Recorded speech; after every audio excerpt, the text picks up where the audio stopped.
I'm Maya. And I'm Madeline. And this is M&M Self-Defense.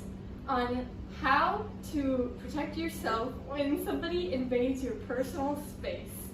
Speed. Summon, I'm a demon, I'm a you assuming I'm a human. What I gotta do to get it through to you? I'm superhuman, innovative, and I made a rubber so that anything you say is shaking off of me and it'll glue to you. And never so forever waiting for the day that they can say I fell off to be celebrated. Cause I know the way to get it motivated. I make elevating music. You make elevator music. Hey, pretty lady. Stop. What do you do if somebody's invading your personal space? So one, you're going to grab their wrist and then grab their shoulder. And then you're going to take it and pin their hand to their back.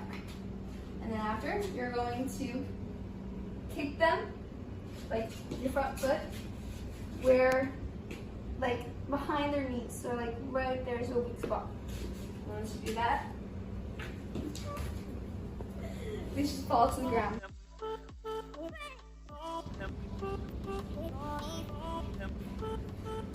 Hey, pretty lady.